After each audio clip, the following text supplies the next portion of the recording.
চিত্রা 2025 এখান থেকে তোমাদের যে সমস্ত সেকেন্ড সামেটিভের প্রশ্নগুলো আছে তার 1 নম্বর সেটটা Alipurduar new town girls high school page number 277। এইখানে তোমাদের এই পেজটার সমস্ত অ্যান্সার এই ভিডিওটিতে দেব। তো তোমরা যদি চ্যানেলটিতে নতুন হয়ে থাকো এই ধরনের ভিডিওগুলি পাওয়ার জন্য অবশ্যই চ্যানেলটিকে সাবস্ক্রাইব করে রাখো। তো দেখো তোমাদের এই বাকি ভিডিওগুলি পাওয়ার জন্য তোমরা প্লেলিস্ট সার্চ করো, এর আগে মধ্যশিক্ষা পর্ষদ এটা তোমরা প্লেলিস্ট থেকে পেয়ে যাবে, এবং এরপরে যে স্কুল তোমরা প্লেলিস্ট দেখলে কিন্তু সমস্ত স্কুলই পেয়ে যাবে, আর ভিডিও ডেসক্রিপশনে প্লেলিস্টের লিঙ্ক তোমরা পেয়ে যাবে। তো চলো দেখো একের দাগের একেরটা। 1 AMU এর মান কত হবে? তো 1 AMU সমান হয় 1.6606 বা 05 গুণিত 10⁻⁻24 গ্রাম। তো এখানে কোন অপশন মিলছে? Option C. চলো এরপর এসটিপিতে 44.8 লিটার অক্সিজেন গ্যাসের মোল সংখ্যা কত? অ্যান্সার হবে 2। কারণটা কি? দেখো আমরা জানি 22.4 লিটার মানে 1 মোল, তো 22.4কে 2 দিয়ে গুণ করলে তো 44.8 লিটার হয়, তার মানে 22.4 লিটারে যদি 1 মোল হয় 44.8 লিটার হবে, ওই নিয়মে করলে 2 মোল, এর অ্যান্সার হলো 2।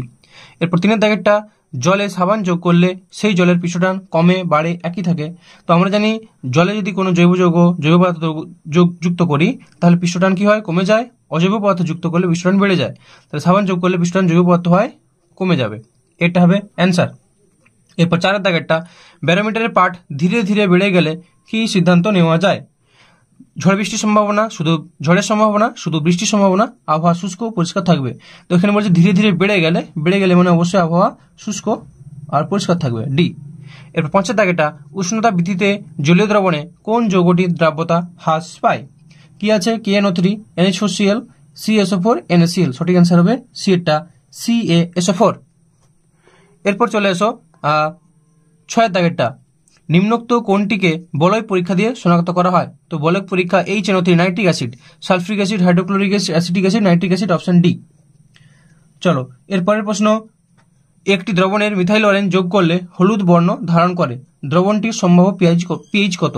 তো আমরা জানি দেখো যে যখন মিথাইল অরেঞ্জ যোগ করলে হলুদ হয় কোন দ্রবণে? ক্ষার দ্রবণে। তো ক্ষার কোনটা? ক্ষার মানে পিএইচ 7 থেকে বেশি হতে হবে, তো পিএইচ 7 থেকে বেশি, অপশন ডি। চলো এরপর 8 এর দাগেরটা, গতিশক্তি সর্বদাই ধনাত্মক, সর্বদাই ঋণাত্মক, ধনাত্মক ঋণাত্মক বই হতে পারে, কোনোটি নয়। অ্যান্সার হবে সর্বদাই ধনাত্মক। কারণটা কি? দেখো গতিশক্তির ফর্মুলা হচ্ছে ½ mv²। ঠিক আছে, তো দেখো এম তো কখনো ভর ঋণাত্মক হতে পারে না, v², ভিটা যদি ঋণাত্মকও হয় তো -v এর যদি হোল স্কোয়ার করেছি তো +v হয়ে যাবে, +v² হয়ে যাবে, কারণ হোল স্কোয়ার আছে, তো এই জন্য এটা ঋণাত্মক হতে পারবে না, এটা সর্বদাই ধনাত্মক। ঠিক আছে, চলো এরপর গ্রুপ বি 2 এর দাগের একেরটা, অ্যাভোগাড্রো ধ্রুবকের একক লেখো। তো অ্যাভোগাড্রো ধ্রুবকের একক হয় কি না? Mole inverse. আমি 5টাতে লিখে দিচ্ছি এখানটায়, মোল ইনভার্স বা পার মোল, মোল ইনভার্স বা পার মোল লিখতে পারো। এর প্রথমটা, 1 মোল ইলেকট্রন বলতে কত সংখ্যক ইলেকট্রন বোঝায়? 1 মোল ইলেকট্রন বলতে অ্যাভোগাড্রো সংখ্যক ইলেকট্রন বোঝায়, অর্থাৎ 6.022 গুণিত 10⁻23। চলো এরপর বাম স্তম্ভ ডান স্তম্ভ, চাপের একক কি না? চাপের একক হচ্ছে নিউটন পার মিটার স্কোয়ার বা পাস্কাল। তো এখানে দেখো বল বাই ক্ষেত্রফল মানে অপশন হবে ডি। তো চাপের একক হবে ডি এরটার সাথে মিলবে, D, newton per metre square. এরপর পৃষ্ঠটানের একক কি? পৃষ্ঠটান সমান কি আমরা জানি? বল বাই দৈর্ঘ্য, অর্থাৎ নিউটন পার মিটার, মানে এটা মিলবে এ এর দাগের সঙ্গে। এরপর বিকৃতি একক কি? বিকৃতির কোনো একক নেই, এটা মিলবে তাহলে বি এর দাগের সঙ্গে। ঠিক আছে, এভাবে তোমরা টেনে টেনে মিলিয়ে নেবে, আমি আর এভাবে করছি না। চলো এরপর সত্য মিথ্যা লেখো। সম্পৃক্ত দ্রবণে আরো দ্রাব্য যোগ করলে তা নিচে থিতিয়ে পড়বে, এটা সত্য না মিথ্যা? অবশ্যই সম্পৃক্ত দ্রবণে যদি আরো দ্রাব্য যোগ করি, আর দ্রাব্য তো যোগ করা যাবে না, তো সেটা সেজন্য থিতিয়ে পড়বে, অবশ্যই সত্য, তাহলে এটা হবে সত্য। এরপরের প্রশ্ন, শূন্যস্থান পূরণ, গ্রিন ভিট্রিওলের সংকেত লেখো। তো গ্রিন ভিট্রিওল কি হয়? FeSO4 7H2O, FeSO4 ডট দিয়ে 7H2O। এরপর 4টা, অম্লরাজ প্রস্তুতিতে কোন দুটি অ্যাসিড ব্যবহার করা হয়? তো গাঢ় হাইড্রোক্লোরিক অ্যাসিড এবং নাইট্রিক অ্যাসিড। তো গাঢ় হাইড্রোক্লোরিক অ্যাসিড কত থাকে? 3 আয়তন, তাহলে 3 আয়তন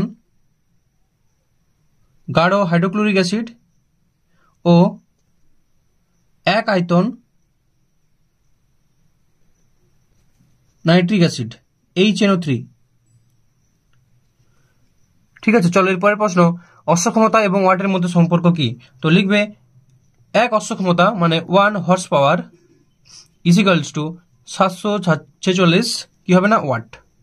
1 অশ্ব ক্ষমতা সমান 746 ওয়াট। এরপর কার্যহীন বলের ক্ষেত্রে বল ও প্রযুক্ত বলের প্রয়োগ বিন্দু সরণের মধ্যবর্তী কোণের মান কত? যেহেতু কার্যহীন বল বলেছে তাহলে অবশ্যই এটা 90 ডিগ্রি হতে হবে, 90 ডিগ্রি। চলো এরপর গ্রুপ সি।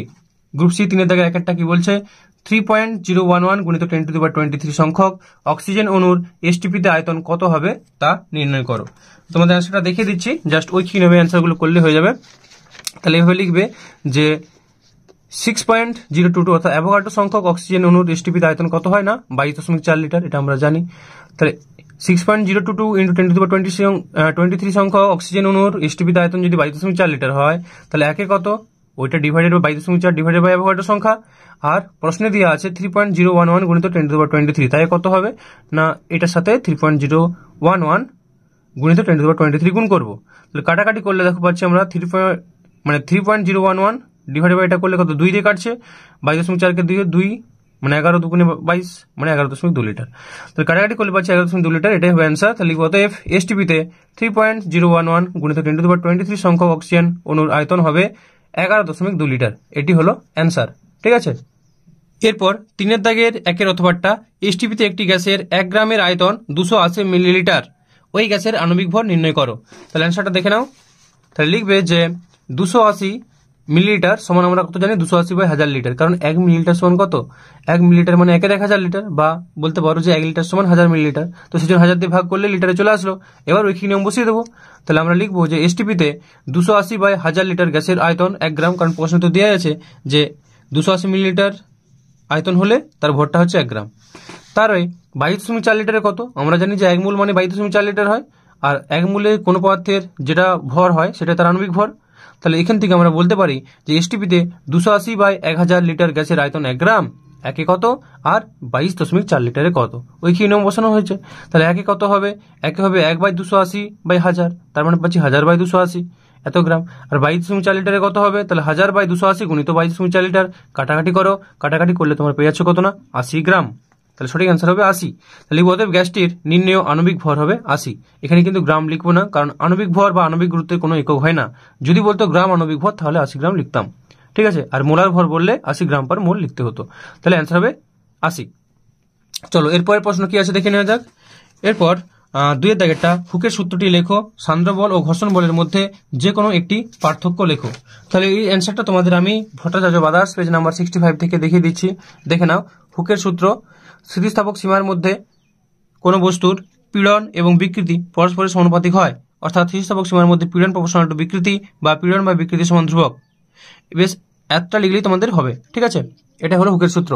এরপরের প্রশ্নের সাথে দেখো আরেকটা দেওয়া আছে যে সান্দ্র বল ও ঘর্ষণ বলের মধ্যে যে কোনো একটি পার্থক্য লেখো। তাহলে এটা তোমাদের আমি ভট্টাচার্য বাদাস পেজ নাম্বার 58 থেকে দেখিয়ে দিচ্ছি। দেখো সান্দ্রতা লেখা আছে ঘর্ষণ, এটাই তোমরা এখানে লিখবে সান্দ্র বল, আর এখানে লিখবে ঘর্ষণ বল।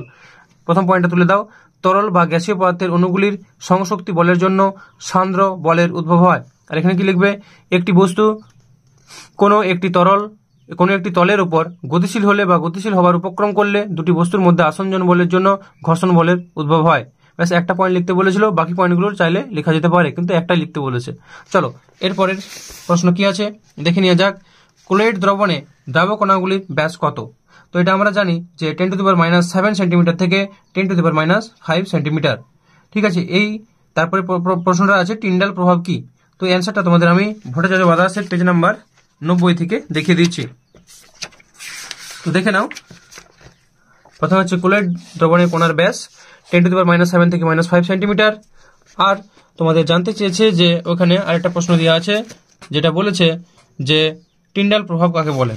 তো টিন্ডাল প্রভাবের অ্যান্সারটা দেখে নাও, ক্লোরাইড দ্রবণের মধ্য দিয়ে আলোক রশ্মি পাঠালে প্রলম্বিত কণাগুলি ওই রশ্মিকে বিচ্ছুরিত করে, ফলে আলোক রশ্মির গতিপথ পাশ থেকে দৃশ্যমান হয়, একে বলা হয় টিন্ডাল প্রভাব, ঠিক আছে। চলো নেক্সট প্রশ্ন কি আছে। এরপরের প্রশ্ন, গাঢ় উত্তপ্ত কৌষ্টিক সোডা দ্রবণে জিঙ্ক চূর্ণ যোগ করলে কি ঘটবে তা সমিত রাসায়নিক সমীকরণ সহ লেখো। তো এটা তোমাদের অ্যাসিড ক্ষার লবণ থেকে দিয়েছে, পেজ নাম্বার 108, ভট্টাচার্য বাদাস পেজ নাম্বার 108 থেকে তোমাদের দেখিয়ে দিচ্ছি। দেখো তাহলে এটা লিখবে যে সোডিয়াম হাইড্রোক্সাইড অতি শক্তিশালী ক্ষার হয়, এর গাঢ় জলীয় দ্রবণ কিছু ধাতু যেমন জিঙ্ক, যেহেতু বাকিগুলো লিখতে বলিনি, সঙ্গে বিক্রিয়া করে সোডিয়াম লবণ এবং হাইড্রোজেন গ্যাস উৎপন্ন করে। তো এই বিক্রিয়াটা লিখবে যে Zn প্লাস 2NaOH, এখান থেকে আমরা তীর চিহ্ন দিয়ে Na2ZnO2 অর্থাৎ সোডিয়াম জিঙ্কেট প্লাস H2 হাইড্রোজেন। তো এই বিক্রিয়া লিখে দিলে অ্যান্সার হয়ে গেল 2 ঠিক আছে। চলো এরপরের প্রশ্ন কি আছে, এরপরের প্রশ্ন, অথবাটা আম্লিক কৃষি জমিকে চাষের উপযোগী করতে কি ব্যবহার করবে, একটি উভধর্মী অক্সাইডের উদাহরণ দাও। তাহলে এই অ্যান্সারটা তোমাদের আমি দেখিয়ে দিচ্ছি পেজ নাম্বার 111 থেকে। অবশ্যই ভট্টাচার্য ব্রাদার্স থেকে আমি দেখাচ্ছি, কারণ আমাদের স্কুলে এই বইটা চলে, সুতরাং আমি এই বই থেকেই দেখাচ্ছি। তো দেখো, যখন জমিতে আম্লিকতা বেড়ে যায় তখন তার যে প্রতিকারের উপায়গুলো, অনেকগুলো পয়েন্ট দেওয়া আছে। তো যেহেতু 1 নম্বর ওখানে আছে, একটা পয়েন্ট লিখলে চলবে যে মাটির পিএইচ হ্রাস পেলে উপযুক্ত পরিমাণ মতো চুন যোগ করে তা নিয়ন্ত্রণ করা হয়, একে লাইমিং দ্য সয়েল বলে। এছাড়া বাকি পয়েন্টগুলো চাইলে লিখতে পারো, মাটির পিএইচ বৃদ্ধি পেলে ফেরিক সালফেট, অ্যালুমিনিয়াম সালফেট যোগ করে তা নিয়ন্ত্রিত করা হয়। এই লবণগুলি জমিতে আর্দ্র বিশ্লেষিত হলে অ্যাসিড উৎপন্ন করে, তা মাটির পিএইচ কমিয়ে দেয়। সালফার যোগ করেও পিএইচ কমানো হয়। জমির ব্যাকটেরিয়া সালফারকে সালফিউরিক অ্যাসিডে পরিণত করে। 2H plus CO2 plus 2H2 bacteria দিলে 4H প্লাস প্লাস 2SO4 ডাইমাইনাস। ঠিক আছে, তো তোমরা প্রথম 1 নম্বর পয়েন্টটা লিখে নিবে, ব্যাস তাহলে হবে।